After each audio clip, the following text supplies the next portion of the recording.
Hello friend, आप सभी का इस न्यू डायमंड कोचिंग क्लासेज में हार्दिक स्वागत है। आज हम लोग पढ़ेंगे प्रकाश का अपवर्तन।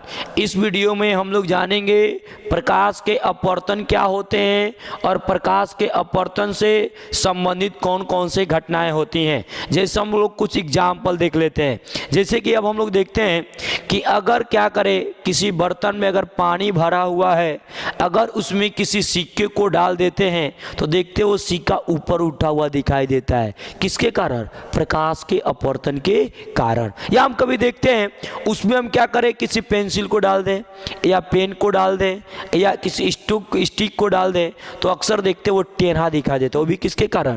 प्रकाश के अपवर्तन के कारण। कभी कभी ये भी होता है कि अक्सर हम क्या कहते हैं, जब नदी के किनारे जाते हैं तो देखते हैं नदी का सतह बहुत ऊपर उठा है और जैसे ही उसके अंदर जाते हैं तो बहुत गहरा होता है, यानी दिखाई देता ऊपर लेकिन होता क्या है? अंदर। तो इस तरह की घटनाएं हमें किसके कारण दिखाई देती है? प्रकाश के अपवर्तन के कारण। तो इस वीडियो में हम लोग वही जानेंगे आखिर प्रकाश का अपवर्तन होता क्या है और इसके कारण कैसे घटनाएं घटित होती है। चलिए स्टार्ट करते हैं कि प्रकाश का अपवर्तन होता क्या। चलिए समझते हैं होता क्या। देखिए क्या होता है कि जब प्रकाश की किरणें, यानी जो प्रकाश की किरण होती है, जब वो एक पारदर्शी माध्यम से दूसरे पारदर्शी माध्यम में प्रवेश करती है तो अपने मार्ग से वो क्या होती है? विचलित हो जाती है, मार्ग से वो मुड़ जाती है।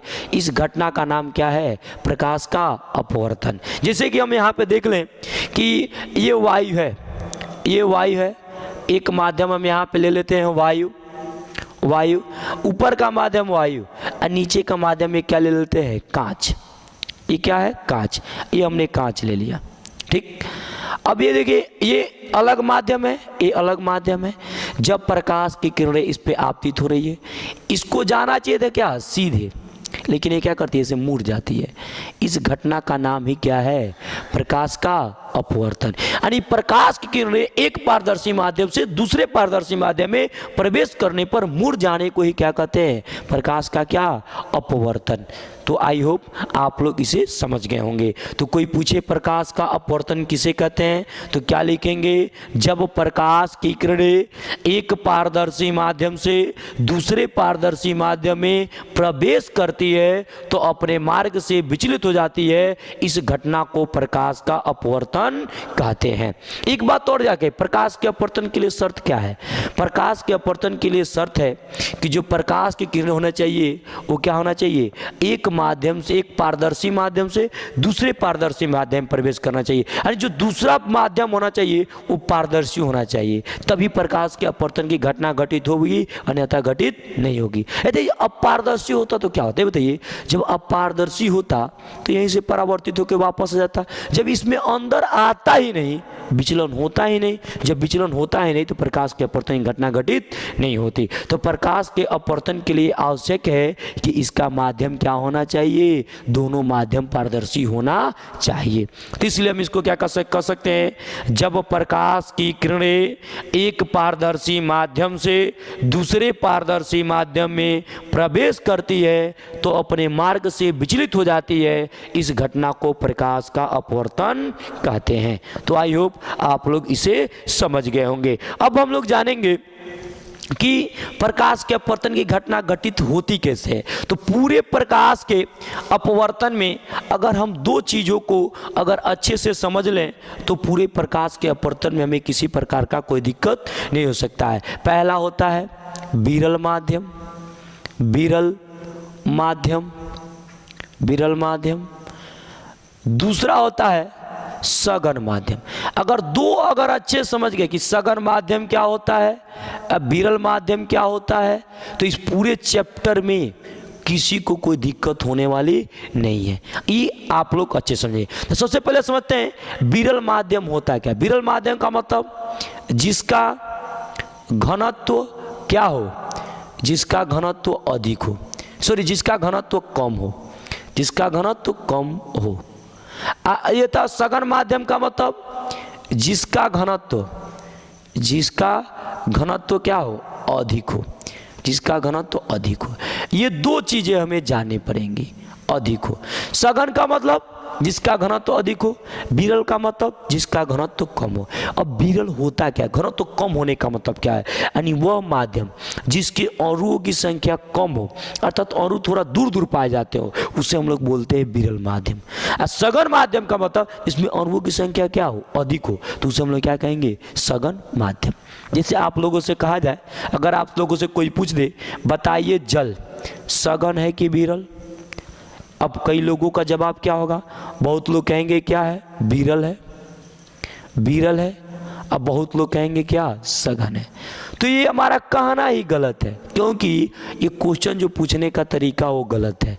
क्योंकि सघन माध्यम एक सापेक्षिक वर्ड है, यानी जो माध्यम है वो सापेक्षिक वर्ड है। जिस तरह हम कह दे, ये बताइए हम छोटे हैं कि बड़े, अब छोटे हैं कि बड़े, तो कई लोग कहेंगे बहुत बड़े हैं, बहुत लोग कहेंगे छोटे हैं। तो हम कहें ये इस व्हाइट बोर्ड से तो हम छोटे ही हैं ना, इस मकान से क्या है, छोटे। तो कभी भी तुलना किया जाता है। उसी प्रकार हम ये नहीं कह सकते जल सघन है चाहे विरल है, हमें तुरंत किससे, जिस तरह हम कहें बताइए ये रेखा क्या है, छोटा है कि बड़ा है, तो कई लोग कहेंगे छोटा है, कई लोग कहेंगे बड़ा। अब कह दे अब बताओ इससे, तो इसके सापेक्ष क्या है, छोटा है, इससे ये क्या है, बड़ा है। उसी प्रकार हम क्या करेंगे, जब सघन विरल समझेंगे, अगर केवल जल दिया हो तो हम न तो उसे सघन कह सकते हैं, न ही क्या कह सकते हैं, विरल कह सकते हैं। इसके लिए हमें क्या करना पड़ेगा, इसके लिए हमें एक दूसरा माध्यम लेना पड़ेगा, उसी के तुलना में हमें पता करना है इसका घनत्व तो अधिक होगा कि कम होगा। जैसे हम कहें वायु, वायु की बात करें, अब हम जानते हैं वायु की तुलना में वायु में अणुओं की संख्या क्या होती है, कम होती है, अर्थात वायु में जो कण होते हैं बहुत दूर दूर होते हैं। इसके सापेक्ष जल में कण होते हैं बहुत क्या होते हैं, पास पास।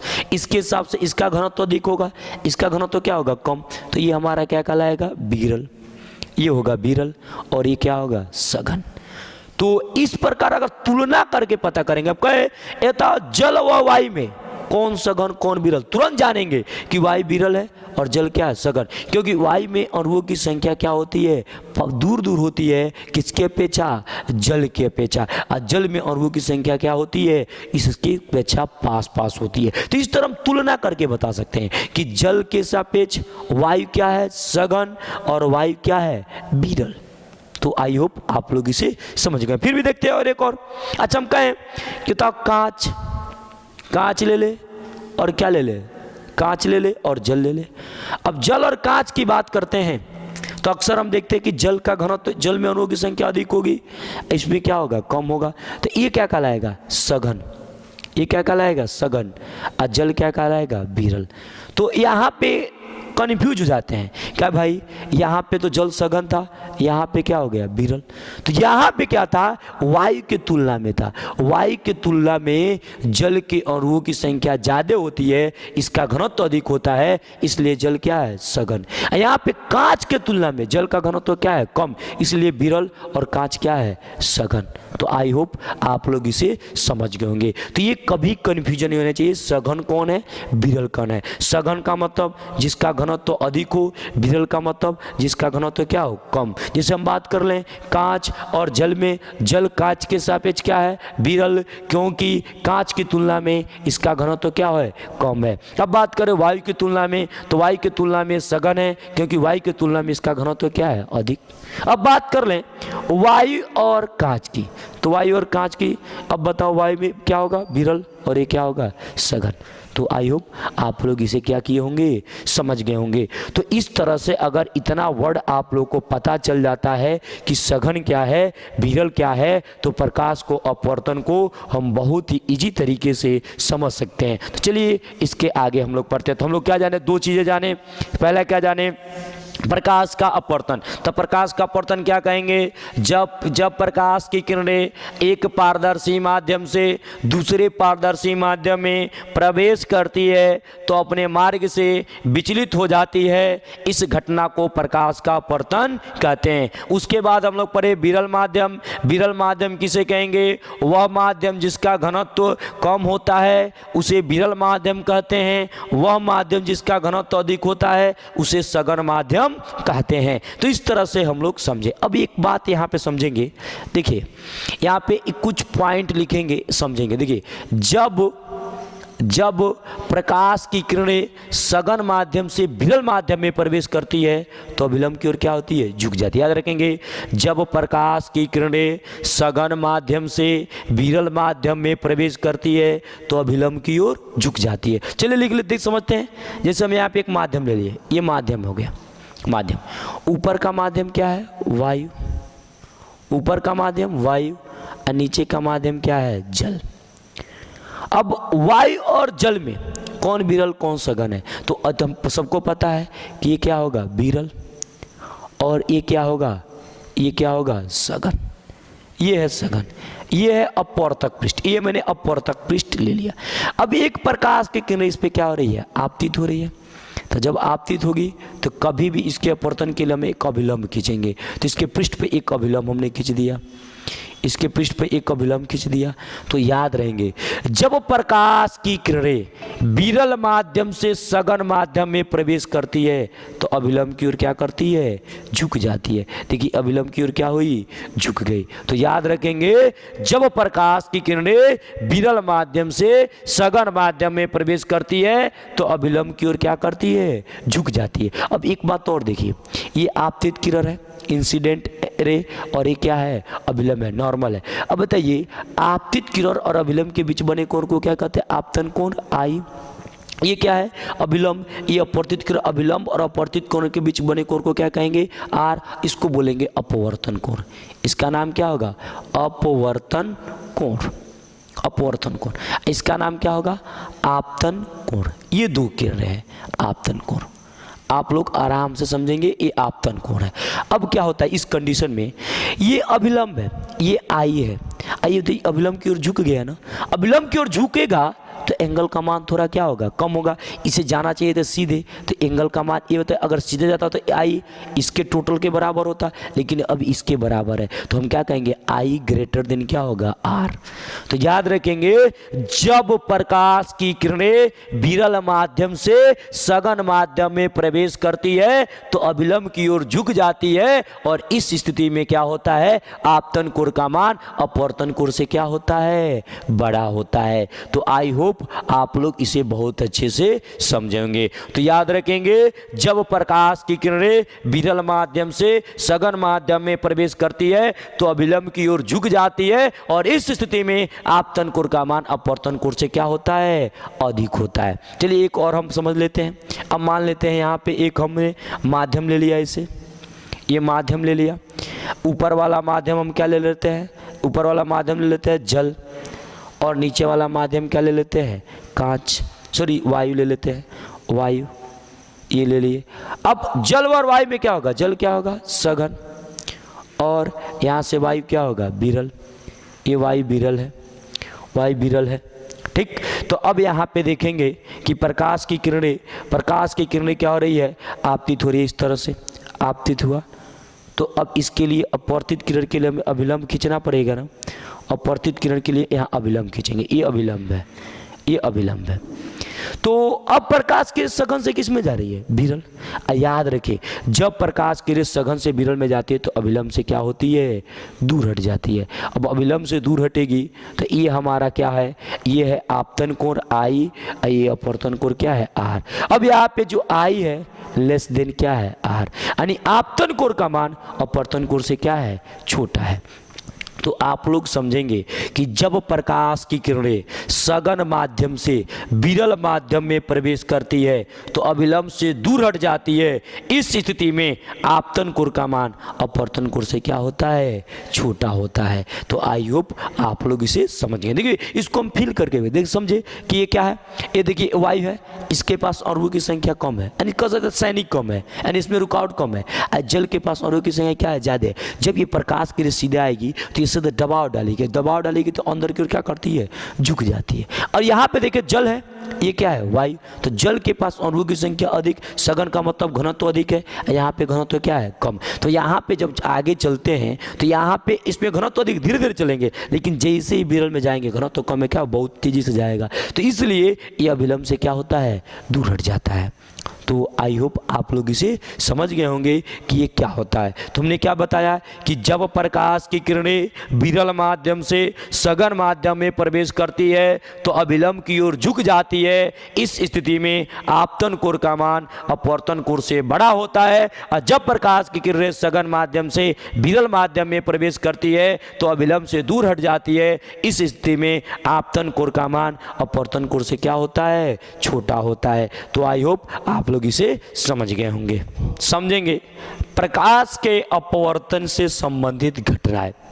प्रकाश के अपवर्तन से संबंधित घटनाएं क्या होता है, सबसे पहले हम देख लेते हैं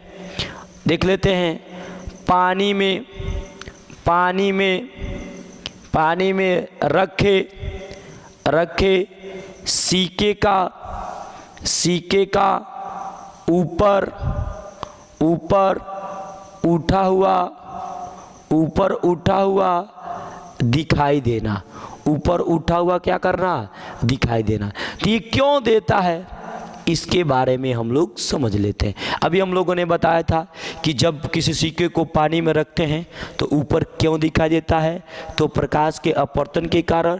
तो प्रकाश के अपवर्तन के कारण क्यों दिखाई देता है, इसके बारे में हम लोग समझ लेते हैं। सबसे पहले यहाँ पे कोई हम पात्र ले लेते हैं, कोई बर्तन ले लिए इस तरह से, ये बर्तन ले लिए इस तरह से, ये कोई बर्तन है, ठीक। अब इसमें क्या भरा है, एक सतह यहाँ तक जल भरा है, ये जल भरा है, ऐसे जल भरा है, ये पूरे तरीके से इसमें जल भरा हुआ है। देख ले,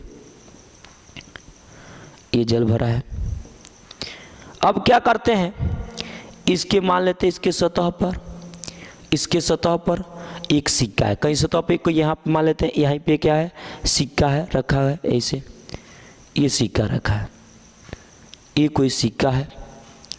तो ये हम यहाँ पे सिक्का ले लेते हैं, क्या ले लेते हैं, सिक्का। ये सिक्का है, ये क्या है, जल, और बाहर का माध्यम क्या है, वायु। बाहर का माध्यम क्या है, वायु। अब ये इसके तुलना में क्या है, सघन, और ऊपर का माध्यम क्या है, विरल। ऊपर का माध्यम क्या है, विरल, ये विरल है, ठीक।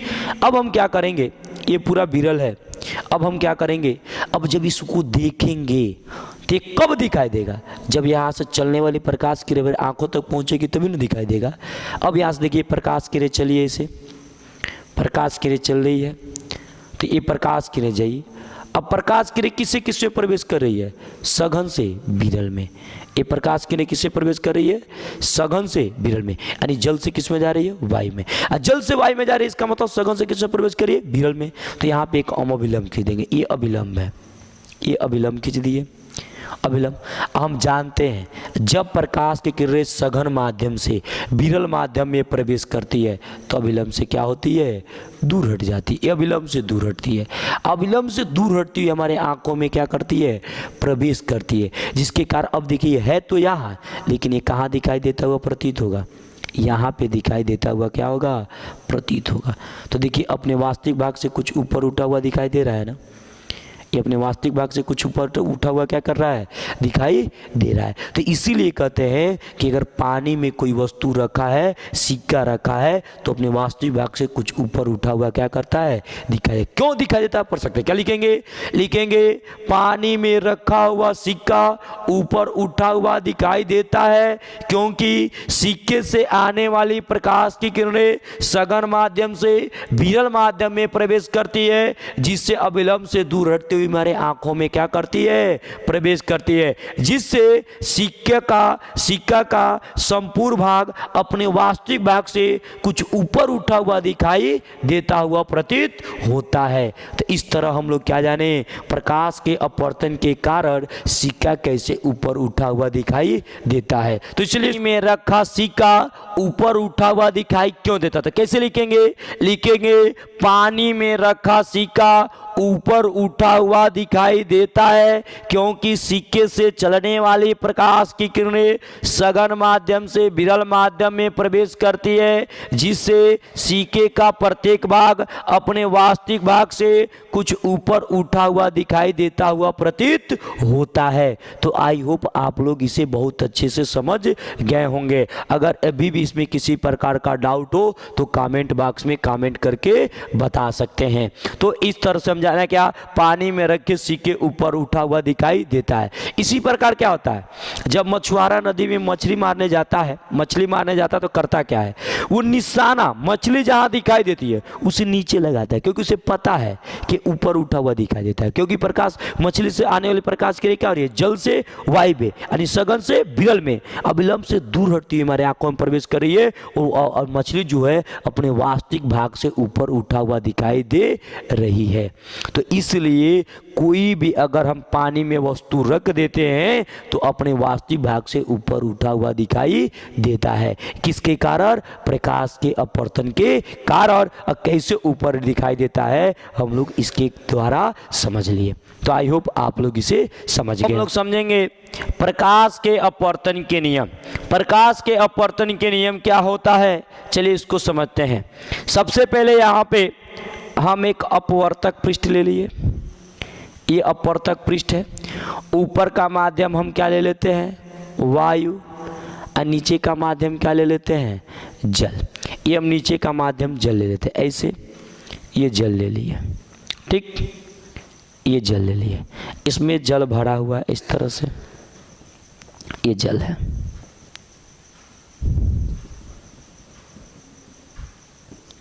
हमने क्या ले लिया, जल, ये जल ले लिया। अब हम जान सकते हैं वायु और जल में क्या है, वायु क्या है, विरल। अभी हम लोगों ने समझा है विरल। ये बता जल क्या है, सघन, ये है सघन। अब हम लोग क्या करते हैं, इस पे एक प्रकाश की किरणें क्या होती है, आपतित होती है। ये प्रकाश की किरण इस तरह से आपतित है, ये प्रकाश की क्या है, किरण है। अब इस पे हमें क्या खींचेंगे, अभिलंब, ये अभिलंब है, ये अभिलंब है, ठीक।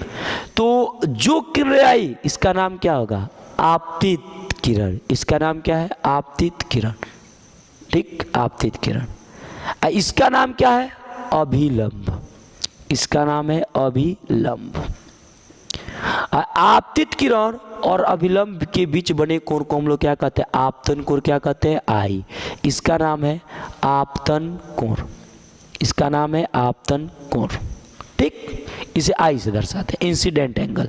अब ये क्या करता है, ये विरल से सघन अभिलंब की ओर क्या होता जाएगा, झुक जाएगा। ये अभिलंब की ओर झुक गया ऐसे, ठीक। इसका नाम बता क्या होगा, अपवर्तित किरण, अपवर्तित किरण, ये अपवर्तित किरण है, ठीक, किरण, ये अपवर्तित किरण, ठीक। अब ये अभिलंब और अपवर्तित किरण के बीच बने कोण को क्या कहते हैं, आर कहते हैं। ये आर हो गया, ये आई और ये क्या हो गया, आर।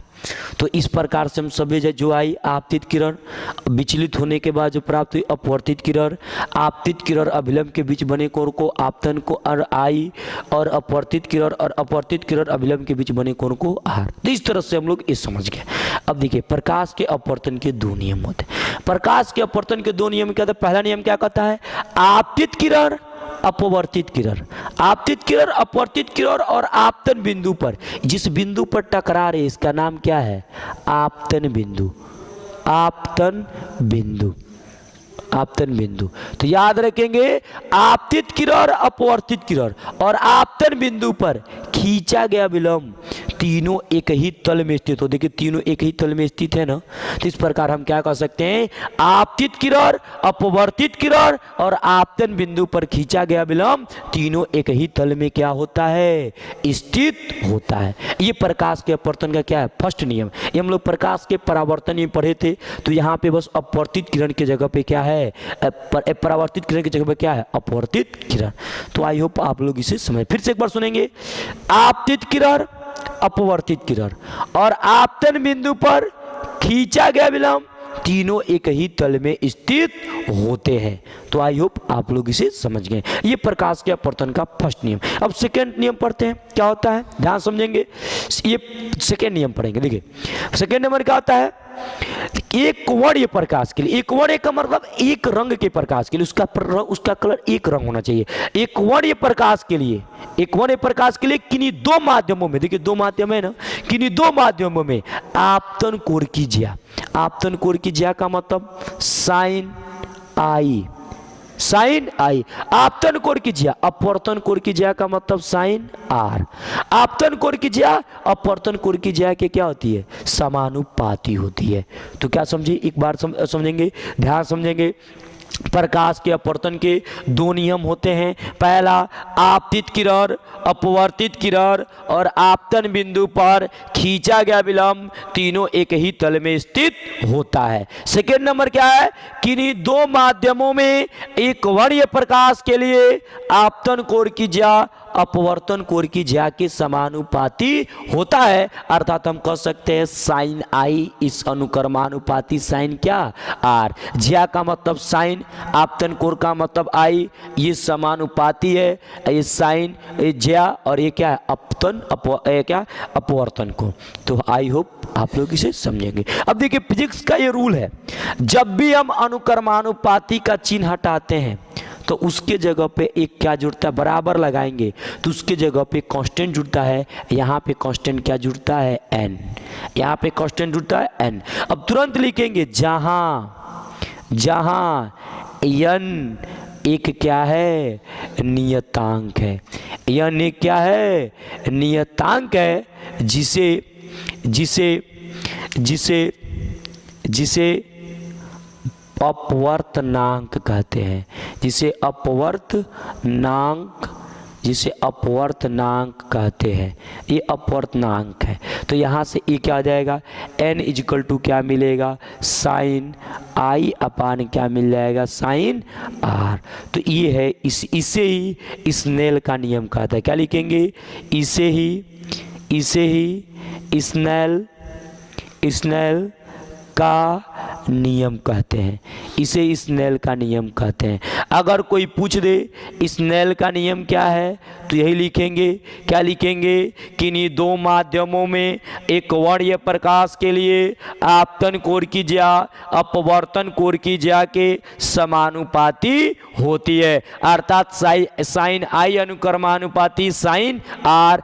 जैसे यहाँ पे बराबर का चिन्ह हटाए लगे तो यहाँ पे n जुटेगा। अब यहाँ से लिखेंगे जहाँ n एक नियतांक है जिसे अपवर्तनांक कहते हैं। ये गुणे में है, इधर आएगा तो क्या जाएगा, भगे में, तो साइन आई अपान साइन क्या जाएगा, आर। इसी को कहा जाता है स्नेल का क्या नियम। तो आई होप आप लोग इसे बहुत अच्छे से समझ गए होंगे। अगर फिर भी इसमें किसी प्रकार का डाउट है तो कमेंट बॉक्स में कमेंट करके बता सकते हैं। प्रकाश के अपवर्तन के कारण, प्रकाश के अपवर्तन के कारण, प्रकाश के अपवर्तन के कारण क्या होता है, इससे हम लोग समझते हैं। प्रकाश के अपवर्तन के कारण क्या होता है, ध्यान समझे। प्रकाश का अपवर्तन होता है क्या, देखिए सबसे पहले एक बात है, जब प्रकाश की किरणें एक पारदर्शी माध्यम से दूसरे पारदर्शी माध्यम में प्रवेश करती है तो उसका चाल व तरंगदैर्घ्य, वह क्या, तरंगदैर्घ्य परिवर्तित हो जाता है, यानी बदल जाता है, जिसके कारण कौन सी घटना घटित होती है, प्रकाश के अपवर्तन की घटना घटित होती है। क्या समझे, प्रकाश के अपवर्तन के कारण में क्या लिखेंगे, जब प्रकाश की किरणें एक पारदर्शी माध्यम से दूसरे पारदर्शी माध्यम में प्रवेश करती है तो उसका चाल व तरंगदैर्घ्य परिवर्तित हो जाता है, जिसके कारण प्रकाश के अपवर्तन की घटना घटित होती है। अब देखिए इसमें एक और बात आता है, तरंगदैर्घ्य। तरंगदैर्घ्य है क्या, इसके बारे में हम सोचते कि कभी प्रकाश जो होता है तरंग के रूप में इस तरह चलती है, तरंगे इस तरह चलती है, देखिए ये होती है तरंगे, ऐसे तरंगे, ये आधा चक्कर है, यहाँ से क्या पूरा, तो पूरे चक्कर में जो तय की गई दूरी होती है इसी का नाम क्या है, तरंगदैर्घ्य। इसी का नाम क्या है, तरंगदैर्घ्य। ठीक, तो तरंगदैर्घ्य इसी को कहते हैं, यानी एक चक्कर में जो तय की गई दूरी होती है उसी का नाम क्या है, तरंगदैर्घ्य। यानी तरंग द्वारा एक चक्कर में एक कंपन में जो तय की गई दूरी होती है उसे क्या कहते हैं, तरंगदैर्घ्य कहते हैं। तो आप समझ गए होंगे प्रकाश के अपवर्तन के कारण क्या होता है। प्रकाश का अपवर्तन के कारण यही होता है जब प्रकाश की किरणें एक पारदर्शी माध्यम से दूसरे पारदर्शी माध्यम में प्रवेश करती है तो उसका चाल एवं तरंगदैर्घ्य परिवर्तित हो जाता है, जिसके कारण प्रकाश के अपवर्तन की घटना घटित होती है। तो आई होप आप लोग इसे बहुत अच्छे से समझ गए होंगे। तेरा प्रकाश के अपवर्तन के क्या कारण। लेकिन एक बात और याद रखेंगे, प्रकाश के अपवर्तन में कभी भी उसकी आवृत्ति में कोई परिवर्तन नहीं होती है। अभी आवृत्ति क्या होता है तो याद रखिए, जैसे आवृत्ति का मतलब होता है एक सेकंड में जो कंपनों की संख्या होती है, एक सेकंड में क्या होती है, जो कंपनों की क्या होती है, संख्या होती है। तो कंपनों की संख्या को ही क्या कहते हैं, आवृत्ति कहते हैं। तो आप लोग समझ गए प्रकाश के अपवर्तन के कार्य। तो प्रकाश के अपवर्तन के कार्य एक बार सुनते हैं कि जब प्रकाश की किरणें एक पारदर्शी माध्यम से दूसरे पारदर्शी माध्यम में प्रवेश करती है तो उसका चाल एवं तरंगदैर्घ्य परिवर्तित हो जाता है, जिसके कारण प्रकाश के अपवर्तन की घटना घटित होती है। एक बात और याद रखेंगे, प्रकाश के अपवर्तन में उसके आवृत्ति में कोई परिवर्तन नहीं होता है। तो इस तरह से हम लोग क्या समझे, प्रकाश के अपवर्तन के क्या कारण पढ़ेंगे। प्रकाश किरणों की उत्क्रमणता। प्रकाश किरणों की उत्क्रमणता में से सबसे पहले पढ़ेंगे दो माध्यमों के लिए। दो माध्यमों के लिए क्या होता है इसको हम लोग समझते हैं। सबसे पहले यहाँ पे हम दो माध्यम ले लिए। ये हमने माध्यम ले लिया, ये अंदर का माध्यम हमने क्या ले लिया, जल। ये अंदर का माध्यम है, ये एक गुटका ले लिया, कांच का एक गुटका। इसका ये बता, ये हमने जल का ए, इसका नाम बी, सी और क्या डी। और ये माध्यम क्या ले रहे हैं, ये वाला माध्यम ले रहे हैं हम जल। ये हम माध्यम जल ले रहे हैं, ऐसे जल है, ये जल है। तो ये हम लिख देते हैं, दर्शाते नहीं हैं। ये वाला माध्यम क्या है, जल, ये जल है। और ऊपर वाला माध्यम क्या है, वायु। नीचे वाला माध्यम भी क्या है, वायु, ये वायु है। ऊपर वाला भी माध्यम है, नीचे वाला भी माध्यम क्या है, वायु, ये वायु है। अब होता क्या है, एक प्रकाश की किरण सर्वप्रथम ए बी पृष्ठ पर क्या होती है, आपतित होती है। इस पृष्ठ पर ए बी आपतित हुआ, इसका नाम होगा आपतित किरण, इसका नाम होगा आपतित किरण। ये आपतित हुआ। अब क्या होता है, इसका नाम मिलते हैं इसको पी और इसका नाम क्या है, क्यू। अब यहाँ पे एक अभिलंब खींच देते हैं, अभिलंब। ये किससे किससे जा रहा है, वायु से जल में। वायु से जल का मतलब वायु क्या है, विरल। यहाँ पे जल क्या है, यहाँ पे जल क्या है, सघन। ये माध्यम है सघन, ये ले लिए सघन है। तो ये विरल से सघन, तो अभिलंब की ओर क्या जाएगा, झुक जाएगा। ये अभिलंब की ओर क्या हुआ, झुक गया। अभिलंब की ओर ये झुक गया, देखिए अभिलंब की ओर झुक गया। अब ये क्या करेगा, जाके पृष्ठ किससे टकराएगा, डीसी से। अब इससे टकराएगा तो यहाँ भी हम लोग क्या खींचेंगे, अभिलंब, अभिलंब। अब यहाँ से अभिलंब की ओर क्या जाएगा, दूर हट जाएगा। ये अभिलंब से दूर हट गया, ऐसे ये अभिलंब से दूर हट गया। ठीक, इसका नाम होगा अपवर्तित किरण, अपवर्तित किरण। इसका नाम क्या होगा, इसका नाम होगा निर्गत किरण। यानी जो वायु में से प्रवेश करे और पुनः वायु में आ जाए तो इसका नाम क्या है, निर्गत किरण। ये निर्गत किरण है। किसी को दिक्कत तो आप लोग ये ध्यान समझे। पहले क्या है, दो माध्यमों के लिए सबसे पहले एक प्रकाश किरण पी क्यू ए बी पृष्ठ पर आपतित हुआ, पूरा अपवर्तन हुआ, पुनः डीसी से अपवर्तित हुआ और ये क्या हो गया, पुनः वायु में निर्गत हो गया। तो इस तरह से एक किरण है। तो सबसे पहले समझते हैं पहले पृष्ठ ए बी के लिए ये पी क्यू कौन सी किरण है, आपतित। अब पी क्यू आपतित है, ये क्या है, अगर क्यू आर क्या है, अपवर्तित। ध्यान सुनेंगे, पहले पृष्ठ के लिए पी क्यू आपतित, क्यू आर अपवर्तित और आर एस क्या हो जाएगा, निर्गत। आर एस क्या होगा, निर्गत। अब बात करते हैं दूसरे पृष्ठ के लिए। तो दूसरे पृष्ठ के लिए क्यू आर आपतित और आर एस क्या है, अपवर्तित। समझेंगे, पहले पृष्ठ के लिए पी क्यू आपतित, क्यू आर अपवर्तित और आर एस क्या है, निर्गत। अब इसके बाद करते हैं दूसरे पृष्ठ के लिए क्यू आर आपतित और आर एस क्या होगा, अपवर्तित। तो आई होप आप लोग इसे समझ गएंगे। अब समझते हैं पहले ये आपतित किरण और अभिलंब, आपतित किरण और अभिलंब के बीच इस कोण का नाम क्या होगा, आई। ऐसे हम लोग किसे दर्शाएंगे, आर अपवर्तन। ये आर है तो इसका नाम भी क्या होगा, आर। देखिए आपतन कोण निर्गत कोण के सदैव क्या होता है, बराबर। ये क्या होगा, आई, ये है। ठीक, तो आई होप आप लोग इसे समझे होंगे। चलिए इसको हम लोग अब समझते हैं। लिखेंगे पहले पृष्ठ ए बी के लिए, पृष्ठ ए बी, पृष्ठ ए बी के लिए, पृष्ठ ए बी के लिए क्या आएगा, पृष्ठ ए बी के लिए आएगा स्नेल के नियम से, स्नेल के नियम से। स्नेल के नियम से क्या जाएगा, देखिए हम क्या जानते हैं, प्रकाश किस दे रहा है, इसको हम फर्स्ट ले लेंगे, इसको हम क्या मान लेंगे, सेकेंड। ये पुनः फर्स्ट से किस में जा रहा है, सेकेंड। तो पहले माध्यम के सापेक्ष दूसरे माध्यम का अपवर्तक रहा, क्या था, साइन आई अपान आर। तो साइन आई का क्या है, आई है, आपतन कोण आई है, और अपवर्तन कोण क्या है, आर। ये हो जाएगा साइन क्या, आर। ठीक, इसको इक्वेशन नंबर हम क्या बना लेंगे, फर्स्ट। अब क्या लिखेंगे, पृष्ठ किसके लिए, अब पृष्ठ CD के लिए, पृष्ठ CD के लिए पुनः स्नेल के नियम से प्रकाश किस दूसरे से पहले माध्यम में। तो क्या लिखेंगे, 2n1। आइए बताओ साइन। अब दूसरे पृष्ठ के लिए आपतन कोण क्या है, आर, अपवर्तन कोण क्या है, आई। तो क्या जाएगा, साइन आर अपान क्या होगा, sine i. Equation number second. अब लिख लेंगे समीकरण 1 गुणे क्या 2, समीकरण 1 गुणे क्या 2।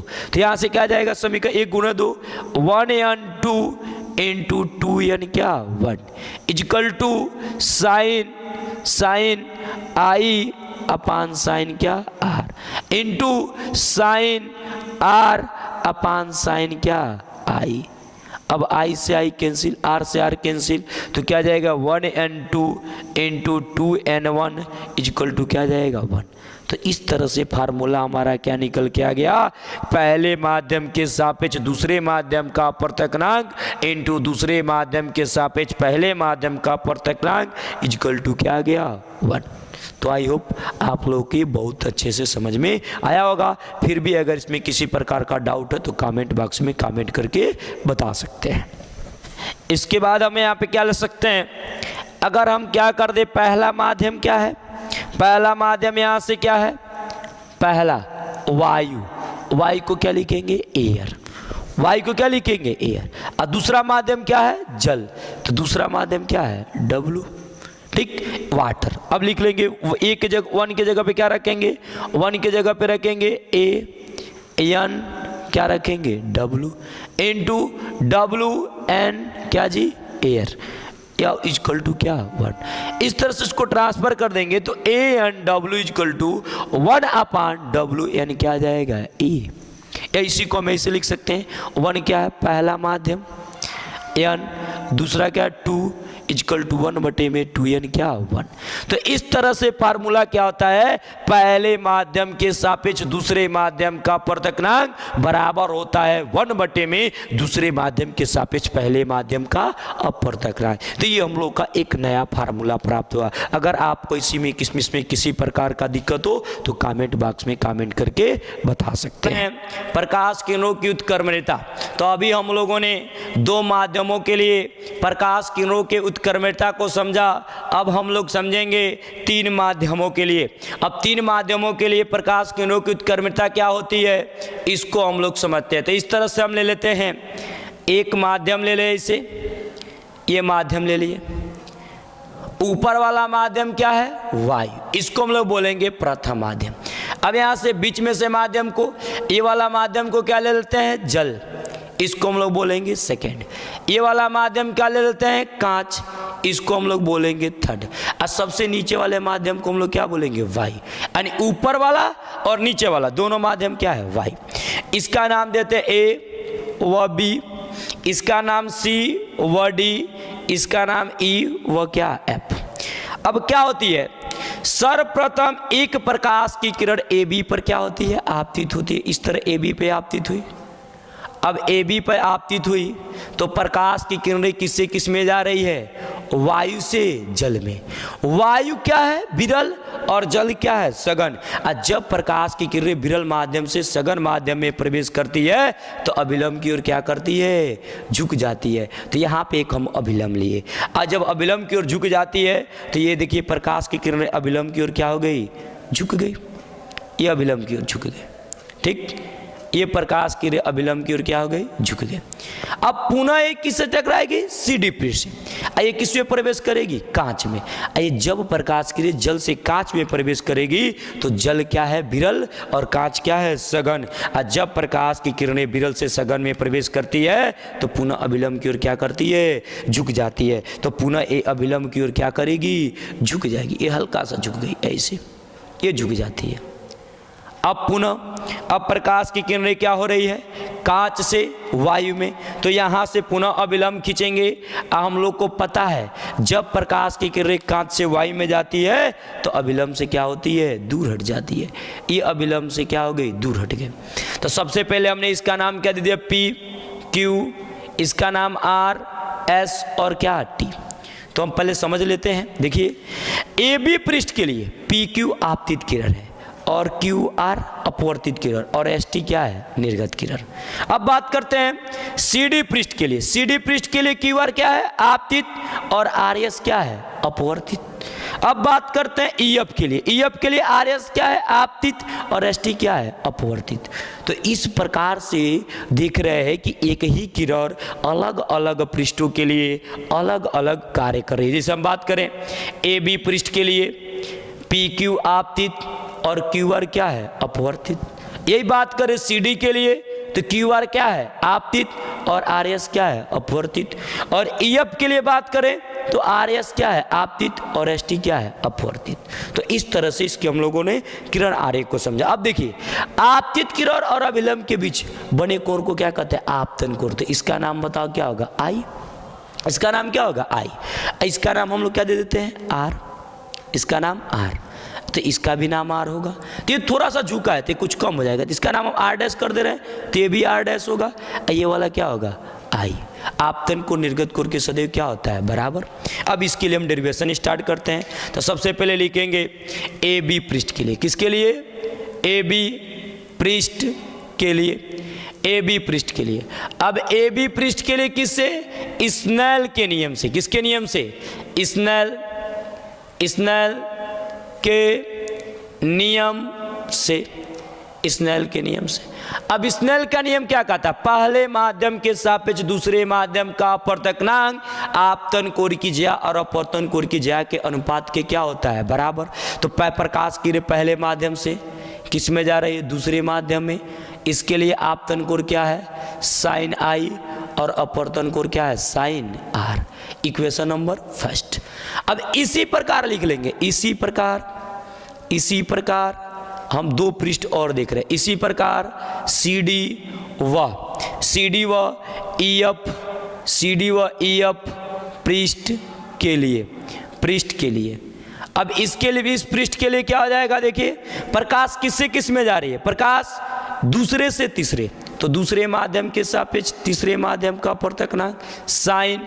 इसके लिए आपतन कोण क्या है? आर। अपवर्तन कोण क्या है? R dash. तो यहाँ से साइन क्या मिलेगा? Are dash. इक्वेशन नंबर क्या मिल जाएगा? सेकेंड।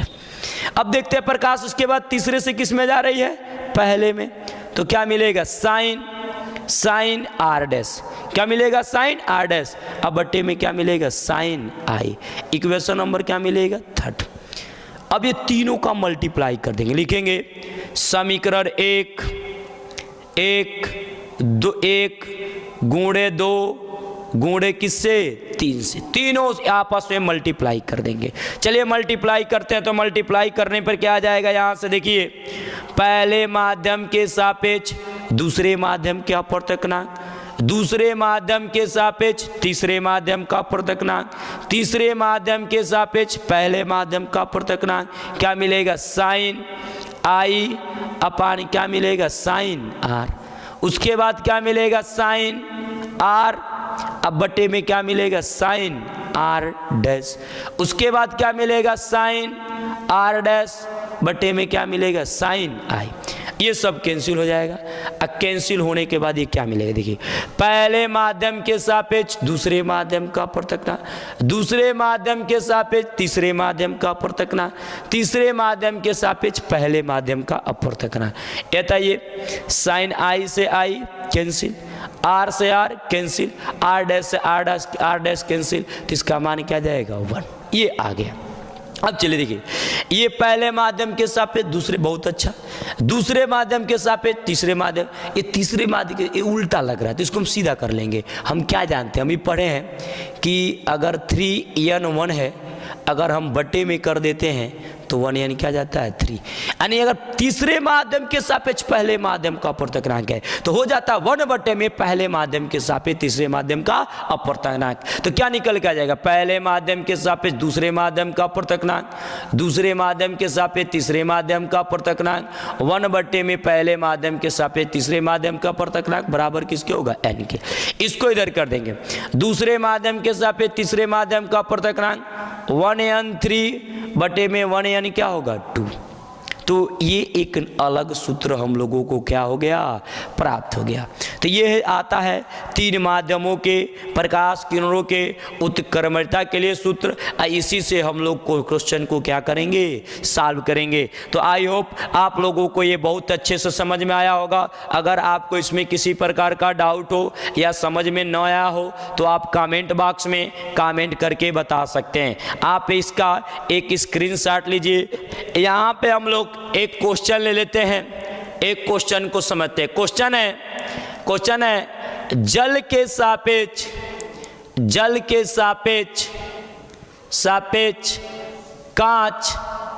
कांच का अपवर्तनांक 1.5 है, 1.5 है। तो कांच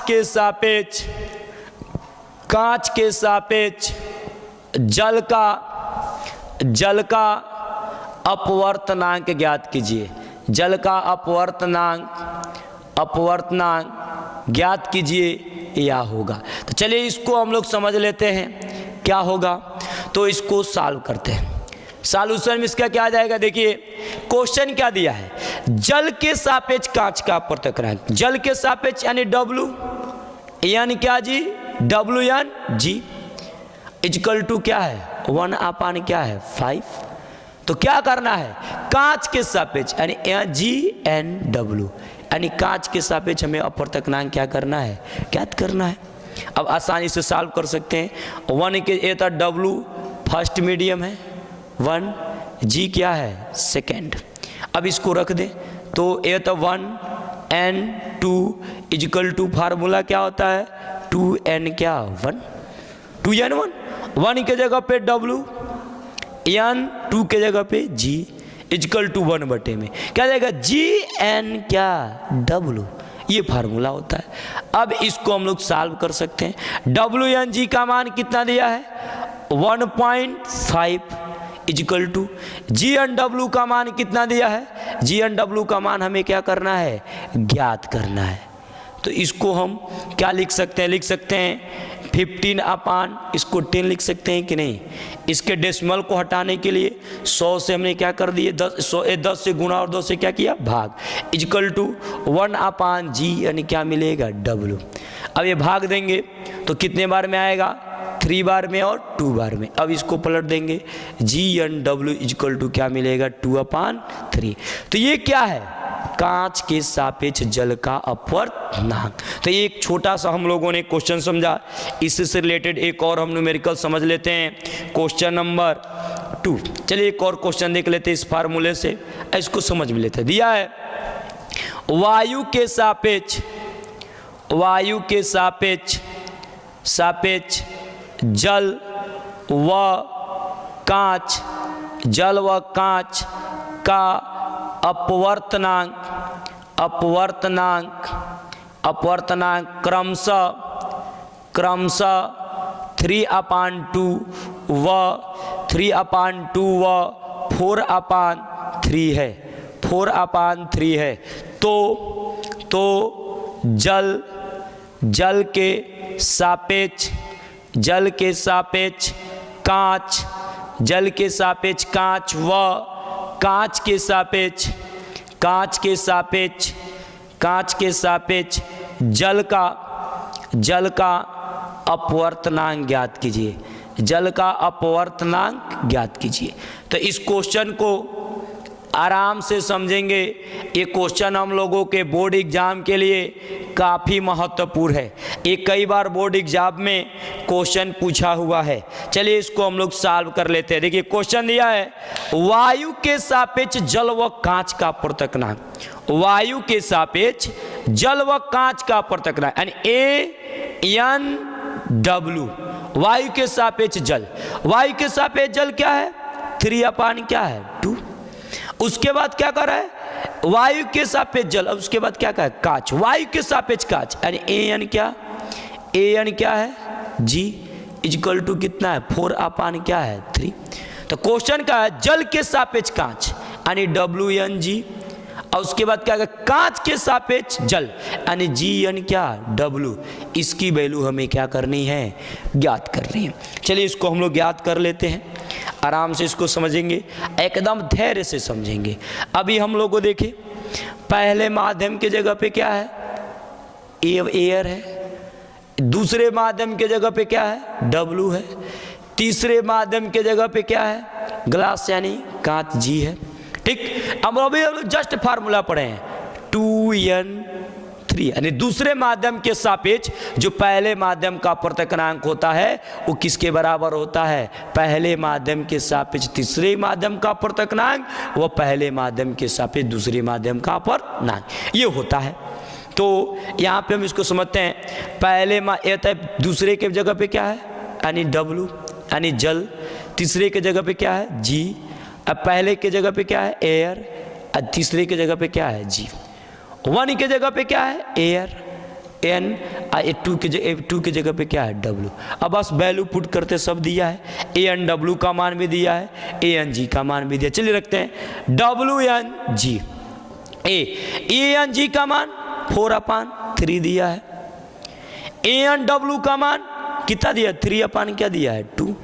अब इसको हल कर लेंगे, WN क्या होगा G 4/3 2 क्या मिलेगा 3, WNG इसकी वैल्यू क्या जाएगी 4 2 जा 8 3 3 जा क्या मिलेगा 9। तो ये है जल के सापेक्ष कांच का क्या अपवर्तनांक। अब एक और बात ज्ञात करना है, कांच के सापेक्ष जल का अपवर्तनांक, तो इसका उल्टा हो जाएगा, कांच के सापेक्ष जल का अपवर्तनांक तो 1/में WN क्या आ जाएगा G। तो इसकी वैल्यू दिया है WNG की वैल्यू 8 क्या 9, तो ऊपर चल जाएगा 9/8, यही क्या आ जाएगा आंसर। तो आई होप कि आप लोग इसे समझे होंगे।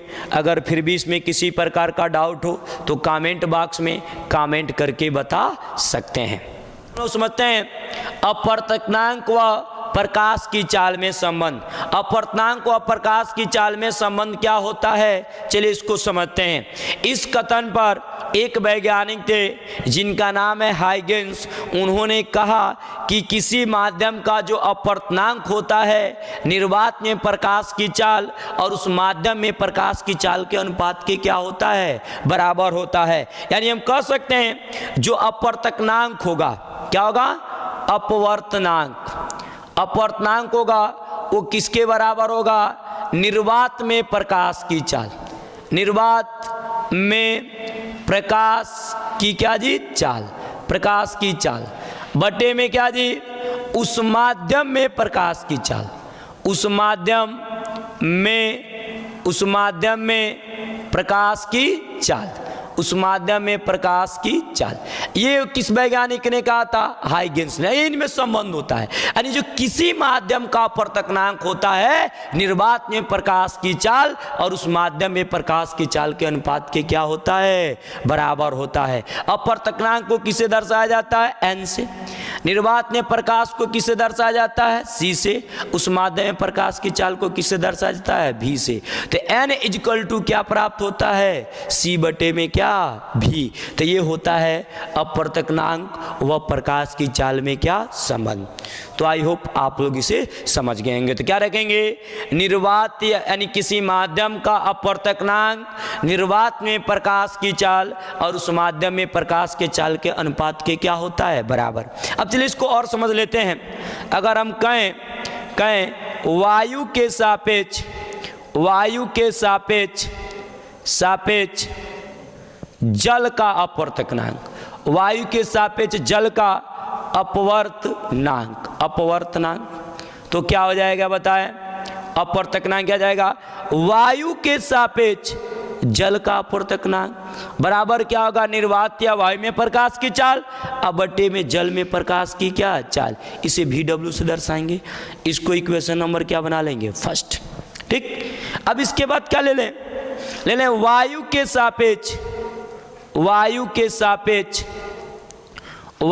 सापेक्ष कांच का अपवर्तनांक, वायु के सापेक्ष कांच का अपवर्तनांक। तो वायु के सापेक्ष कांच का अपवर्तनांक में क्या आ जाएगा, वायु के सापेक्ष कांच का अपवर्तनांक निर्वात या वायु में प्रकाश की चाल अब बटे में कांच में प्रकाश की क्या चाल। इसको हम क्या मान लेंगे, सेकेंड। अब यहाँ से आगे देखते हैं हम लोग क्या पढ़े लिख ले, जल के सापेक्ष कांच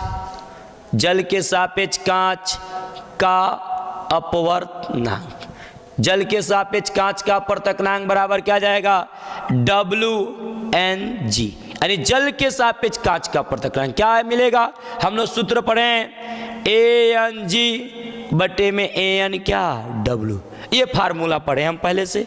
तो ये होता है समीकरण 1 व 2 से दोनों का मान हम लोग निकाले हैं ना। तो लिख लेंगे समीकरण 1 व किससे, 2 से, समीकरण 1 व 2 से। तो क्या मिलेगा, WNG, यहाँ से ANG का मान कितना मिला है, C बटे में VG, ANW का मान कितना है, C बटे में VW। अब यहाँ से क्या मिलेगा, WNG इजकल टू C बटे में VG, ये VW ऊपर चला गया बटे में क्या C, C से C क्या आ जाएगा, कैंसिल। तो WNG क्या मिल जाएगा जी, VW अपान क्या निकल के आएगा, VG। तो इस तरह से हम लोग क्या देखें कि ये यहाँ पे जल जो क्या है, प्रथम माध्यम है, कांच क्या है, द्वितीय माध्यम है, ये W प्रथम माध्यम यानी V1 अपान क्या, V2। यानी हम कह सकते हैं प्रथम माध्यम के सापेक्ष द्वितीय माध्यम का जो अपवर्तनांक होता है प्रथम माध्यम में प्रकाश की चाल और उस माध्यम में प्रकाश की चाल के अनुपात के क्या होता है, बराबर होता है। तो आई होप आप लोगों को इसे बहुत अच्छे से समझे होंगे। अगर फिर भी इसमें किसी प्रकार का डाउट हो तो कमेंट बॉक्स में कमेंट करके बता सकते हैं। आप लोग इसका एक स्क्रीनशॉट लीजिए, फिर इससे हम रिलेटेड न्यूमेरिकल को सॉल्व करते हैं। एक क्वेश्चन हम करते हैं, इसको ध्यान से समझेंगे। दिया है जल का अपवर्तनांक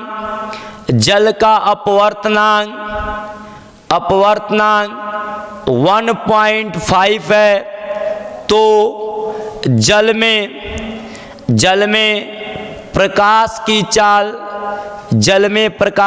चाल ज्ञात कीजिए, जल में प्रकाश की चाल ज्ञात कीजिए। तो चलिए देखते हैं जल में प्रकाश की चाल क्या होगा। चलिए इसको सॉल्व करते हैं। तो सबसे पहले हम जानते हैं जल में प्रकाश की चाल अर्थात A यानी क्या जी, W क्या है, 1.5। तो जल में प्रकाश की चाल यानी VW की वैल्यू हमें क्या करनी है, ज्ञात करनी है। तो अब अभी हम लोग सूत्र पढ़ें, ANW इक्वल टू क्या मिलेगा, C अपान VW। हम लोग जानते हैं C यानी निर्वात में प्रकाश की चाल कितना, 3 × 10⁸ मीटर प्रति क्या सेकेंड।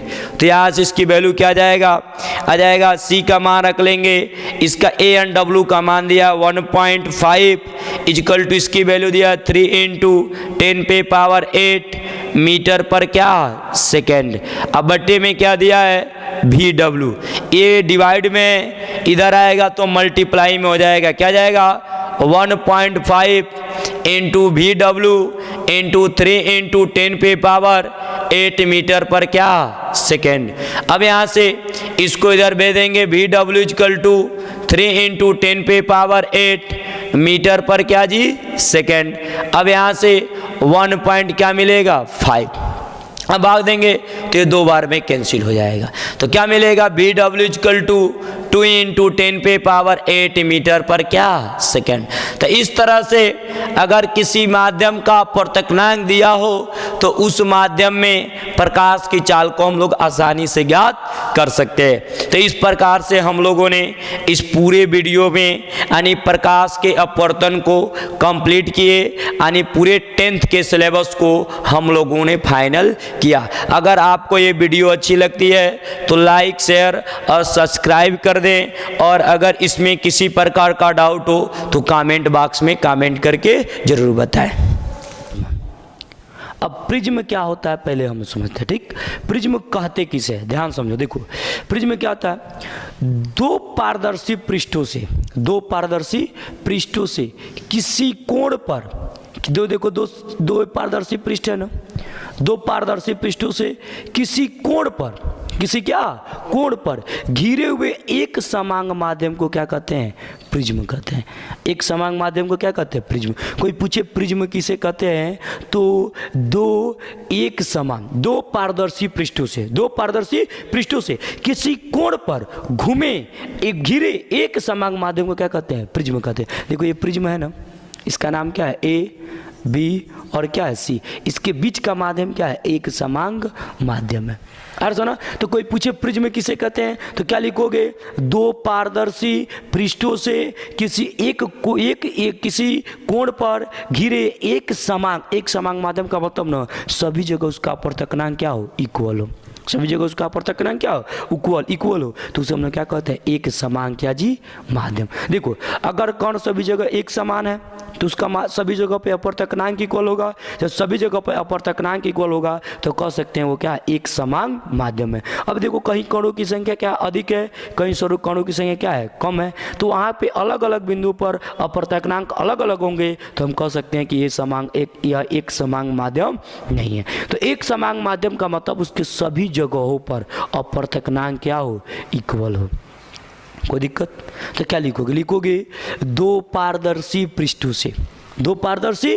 से घिरे किसी कोण पर एक समांग माध्यम को क्या कहते हैं, यानी प्रिज्म कहते हैं। ये बताओ क्या है, प्रिज्म है। क्या है, प्रिज्म। अब देखो एक बात और है, देखो कोई यानी दोनों पृष्ठ जिस कोण पर घिरे होते हैं उसका नाम बताओ क्या है, प्रिज्म कोण। इसे क्या नाम है, प्रिज्म कोण। देखो इसके दोनों पारदर्शी पृष्ठों की, चाहे ए भी ले लो चाहे क्या ले लो, ए सी को हम लोग क्या बोलते हैं, अपवर्तक पृष्ठ। क्या बोलते हैं, अपवर्तक पृष्ठ। इस पे प्रकाश किरणें आपतित होती है तो यहाँ से प्रकाश किरणें क्या होती है, अपवर्तित होती है। कोई डाउट समझ में आया, तो प्रिज्म बता दोगे। तो प्रिज्म क्या लिखोगे, दो पारदर्शी पृष्ठों से घिरे किसी कोण पर एक समांग माध्यम को क्या कहते हैं, प्रिज्म कहते हैं। क्या कहते हैं, प्रिज्म। कोई दिक्कत, बता दोगे ना, चलो बताओ।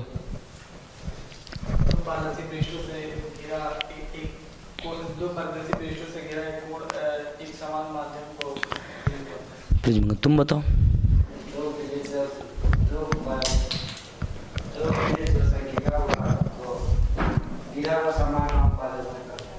तुम बताओ।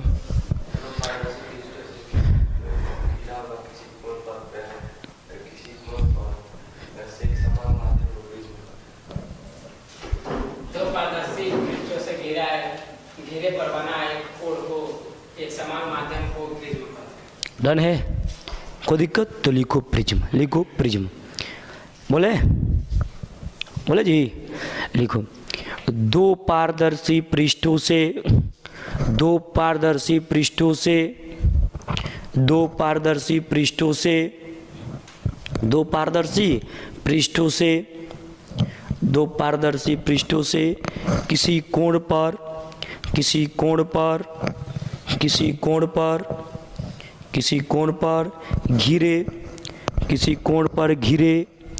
किसी कोण पर घिरे एक समांग माध्यम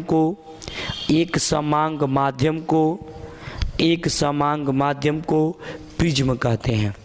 एक समांग माध्यम को प्रिज्म कहते हैं। एक समांग माध्यम को क्या कहते हैं? प्रिज्म कहते हैं। किसी को दिक्कत, कोई डाउट है? अब लिखो, नीचे लाइन चेंज करके लिखो। लिखो, प्रिज्म के दोनों पृष्ठ, प्रिज्म के दोनों पृष्ठ, प्रिज्म के दोनों पृष्ठ, प्रिज्म के दोनों पृष्ठ, प्रिज्म के दोनों पृष्ठ, पृष्ठ जिस कोण पर झुके होते हैं, जिस कोण पर झुके होते हैं, जिस कोण पर झुके होते हैं, जिस कोण पर झुके होते हैं, जिस कोण पर झुके होते हैं, जिस कोण पर झुके होते हैं, उसे प्रिज्म कोण कहते हैं। उसे प्रिज्म कोण कहते हैं।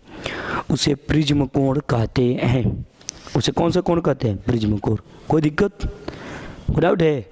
उसके नीचे लिखो, उसके नीचे बोले लिखो, प्रिज्म के दोनों पारदर्शी पृष्ठों को, प्रिज्म के दोनों पारदर्शी पृष्ठों को, प्रिज्म के दोनों पारदर्शी पृष्ठों को, पारदर्शी पृष्ठों को प्रिज्म का, प्रिज्म का, प्रिज्म का अपवर्तक पृष्ठ कहते हैं। प्रिज्म का अपवर्तक पृष्ठ कहते हैं। प्रिज्म का अपवर्तक पृष्ठ कहते हैं। हो गया? कोई दिक्कत जी? अरे बोलते क्या नहीं सब। अब हम लोग क्या पढ़ेंगे? ये हमने जाना क्या? प्रिज्म। क्या जाना? प्रिज्म। क्लियर है ना? अब हम लोग पढ़ेंगे प्रिज्म से क्या? अपवर्तक। प्रिज्म से क्या? अपवर्तक। तो एकदम ध्यान से समझना, ये हम लोग के लिए महत्वपूर्ण है। तो लिखेंगे प्रिज्म से अपवर्तन। प्रिज्म से क्या? अपवर्तन। अब इसको क्या पढ़ेंगे? Reflection, refraction, refraction. आप बताओ क्या? प्रिज्म, यानी from prism. Refraction from prism, यानी किससे? प्रिज्म से क्या जी? अपवर्तन। अब समझना इसको बहुत ध्यान से, पूछेंगे सबसे, ठीक है? प्रिज्म से अपवर्तन समझो क्या होता है। देखो, जैसे यहाँ पे एक हम प्रिज्म ले लिए, देखो बड़ा सा प्रिज्म लेते हैं कि हमें बहुत अच्छे से समझ में आए। एक हम यहाँ पे प्रिज्म ले लेते हैं, ये प्रिज्म है, ठीक? ये इसका क्या है? एक पृष्ठ है, पृष्ठ है। इसका नाम क्या है? ए। इसका नाम क्या है? बी। इसका नाम बताओ क्या है? सी। A B C. ये बताओ इसका क्या है? प्रिज्म कोण। ये दोनों अपवर्तक पृष्ठ है, ठीक? अब बताओ बाहर का माध्यम क्या है? वायु। बाहर का माध्यम क्या है? वायु। हाँ, अंदर का माध्यम क्या है? कांच। अंदर का माध्यम क्या है? कांच। अब बताओ एक कांच है तो ये क्या होगा? सघन। एक कांच है तो क्या होगा? सघन। ये वाला माध्यम बताओ क्या होगा? विरल। ये वाला माध्यम विरल नहीं होगा जी? कोई दिक्कत? अब देखो ये, अब एक प्रकाश की किरणें इस पर आपतित होती है। एक प्रकाश किरण देखो इस पे आपतित हुआ, ऐसे ये प्रकाश किरण इस पे आपतित हुआ। अब बताओ जब प्रकाश की किरणें जब इस पे आपतित हुआ है तो अब एक बात बताओ, आपतित हुआ है तो ये बताओ प्रकाश की किरणें किससे किस में जा रही है? विरल से सघन, विरल से सघन। और जब प्रकाश की किरणें विरल माध्यम से सघन माध्यम में प्रवेश करती है तो अभिलंब की ओर झुक जाती है। अभिलंब की ओर झुक, तो ये बताओ अभिलंब की ओर झुकेगी ना, तो पहले अभिलंब खींचेंगे। देखो अभिलंब कैसे होगा? ये मान लो ये है तो इस पर लंब ऐसे होगा ना, नहीं होगा? तो ये वाला लंब इस तरह से होगा। देखो ये हमने क्या खींचा? लंब। तो अभिलंब की ओर क्या करेगा? झुक जाएगा। तो अभिलंब इधर है ना, तो अभिलंब की ओर जाना चाहिए सीधे। देखो इसको जाना चाहिए क्या? सीधे, लेकिन ये क्या करता है? झुक जाता है। क्या करता है? झुक जाता है। कोई दिक्कत? देखो झुक गया। इसका नाम बताओ क्या है? आपतित किरण। इसका नाम क्या है? आपतित किरण। ये आपतित किरण है। इसका नाम बताओ क्या है? अपवर्तित किरण। इसका नाम क्या है?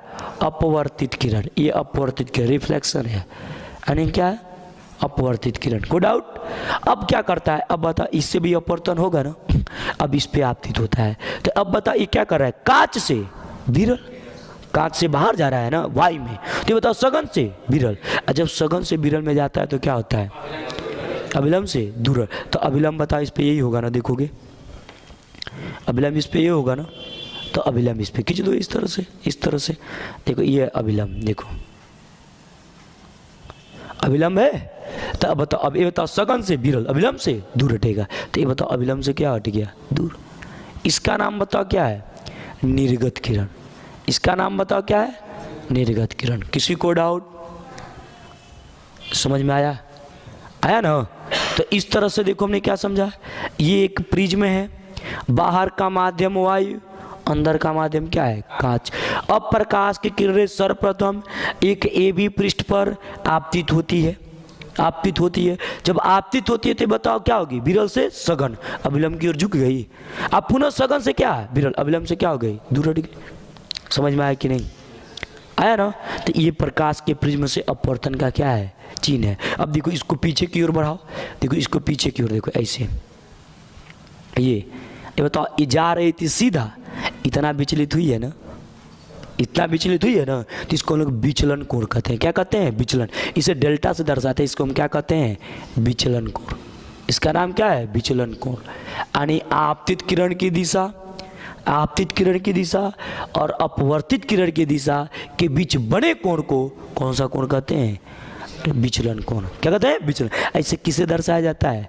डेल्टा से। इसे डेल्टा कहते हैं। दो डेल्टा होता है, इसको बड़ा वाला डेल्टा कहते हैं, इसको क्या कहते हैं? छोटा वाला डेल्टा। कोई डाउट हो तो बताओ। पूरे फिगर में किसी को दिक्कत बता दोगे तो एक बार समझो। सर्वप्रथम एक मैंने एक प्रिज्म लिया, क्या लिया? प्रिज्म। अब इस पे एक पाए था, बाहर का माध्यम वायु, अंदर का माध्यम कांच। अब इस पे एक AB पृष्ठ पर एक आपतित किरण हो रही है। कौन सी किरण रही है? आपतित किरण। अब बता, ये विरल से सघन तो अभिलंब की ओर झुक जाएगी, अभिलंब की ओर झुका है, ये आपतित किरण। और ये बताओ क्या है? निर्गत किरण। अब बता, इस पृष्ठ से अभिलंब से क्या जाएगी? दूर, ये क्या है? निर्गत किरण। कोई दिक्कत? अब एक बात बताओ, समझो। ये बताओ, इसका नाम दे दो P, इसका नाम दो Q, इसका नाम R और इसका नाम क्या है? S। इसका नाम क्या है? S। कोई दिक्कत? अब बता, ये AB पृष्ठ के लिए, AB पृष्ठ के लिए PQ क्या है? ABC, QR, RS। किस पृष्ठ के लिए? AB पृष्ठ के लिए। किस पृष्ठ के लिए? AB पृष्ठ के लिए। PQ आपतित, QR अपवर्तित और RS क्या? निर्गत। डन है? अच्छा एक बात बताओ, अगर हम AC के लिए बात करें तब AC के लिए QR क्या है? आपतित है ना? देखो बदल गया, एक है लेकिन अलग अलग रंग। गिरगिट है भाई, ये गिरगिट जैसा रंग नहीं बदल रहा है। AB के लिए इसका नाम क्या है? अपवर्तित। आइए बताओ, AC के लिए इसका नाम क्या है ना? रंग बदल दे रहा है। इसके पास जा रहा है तो कुछ और चापलूसी, इसके पास जा रहा है तो और चापलूसी। इसके लिए अपवर्तित, इसके लिए क्या? आपतित। आइए बताओ, ये क्या है? इसके इस AC पृष्ठ के लिए क्या है? अपवर्तित। AC के लिए निर्गत नहीं है, AC के लिए क्या है? अपवर्तित। कोई डाउट हो तो बताओ। क्लियर?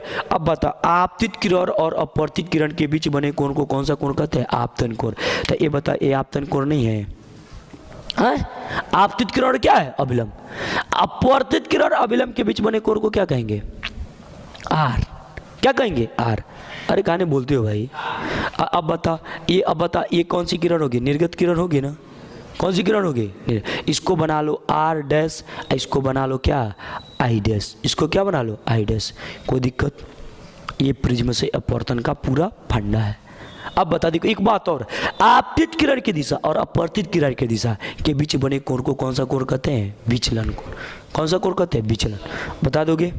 पूछें तो कैसे लिखोगे? सर्वप्रथम एक प्रिज्म ABC के फलक AB पर एक प्रकाश की रे PQ आपतित होती है जो अभिलंब की ओर झुक जाती है और दूसरे पृष्ठ पर AC पर क्या होती है? आपतित होती है और अपवर्तित के पश्चात यानी क्या अपवर्तन के पश्चात अभिलंब से क्या होती है? दूर हट जाती है और निर्गत किरण का रूप धारण कर लेती है। और आपतित किरण की दिशा अपवर्तित किरण की दिशा को पीछे की ओर बढ़ाने पर जो कोण बनता है उसे हम लोग क्या कहते हैं? विचलन कोण। जब घटते घटते देखो ये है ना, ये अधिक है। देखो अब बता, इसका मान धीरे धीरे कम हो जाएगा ना, इस पे सबसे कम है, फिर मान बढ़ता जा रहा है ना।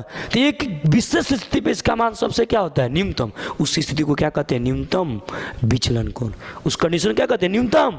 यानी विचलन कोण का मान घटते घटते एक विशेष स्थिति में बहुत कम हो जाता है, यानी उसके न्यूनतम जो मान होते हैं उस न्यूनतम मान को क्या कहते हैं? न्यूनतम विचलन कोण।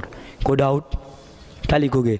लिखेंगे एक प्रिज्म ABCB के एक फलक AB पर एक प्रकाश की किरण PQ आपतित होती है जो विरल माध्यम से सघन माध्यम में प्रवेश करती है और अविलंब की ओर झुकते हुए दूसरे पृष्ठ AC पर क्या होती है? आपतित होती है। और इस पृष्ठ से ये सघन माध्यम से विरल माध्यम में प्रवेश करती है और अविलंब से दूर हटते हुए निर्गत किरण रूप प्राप्त कर लेती है। और अब आपतित किरण की दिशा और अपवर्तित किरण की दिशा के बीच बने कोण को विचलन कोण कहते हैं और इसके सबसे निम्नतम मान को निम्नतम विचलन कोण कहते हैं। कोई डाउट?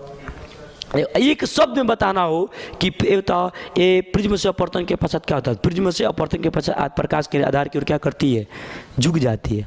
आधार की ओर देखो झुक नहीं है, ये आधार की ओर क्या कर रही है? झुक जा रही है। देखो यही रीजन है, हम लोग पढ़े हैं ना, अवतल लेंस के उत्तल लेंस क्या करता है? प्रकाश किरणों को इकट्ठा करता है। प्रकाश किरण क्या करता है? इकट्ठा। क्योंकि देखो ये बता, ये इस तरह से है।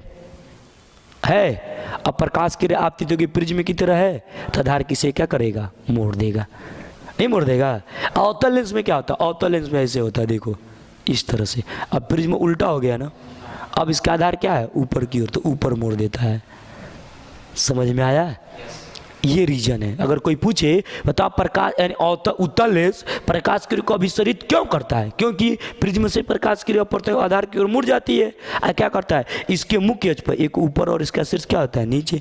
आधार की ओर झुक गई, मुख्य अक्ष पे होता है। इसका क्या होता है? आधार क्या होता है? शीर्ष क्या होता है? यानी शीर्ष मुख्य अक्ष पे होता है, इसका आधार शीर्ष पे होता है। समझ में आया? कोई दिक्कत? बता दोगे? बता दोगे? कौन बता देगा? बताओ बताओ बताओ।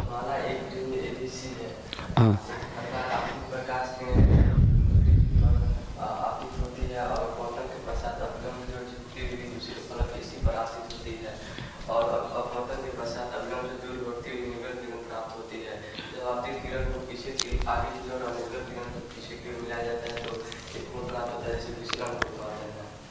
बहुत अच्छा। और बताओ? नहीं बता पाओगे? और बांसी घूमो तो समझ में आया कि नहीं? पहले बताओ। समझ में आ गया है तो पहले फिगर बना, फिर इसके आगे बताते। जल्दी फिगर बना।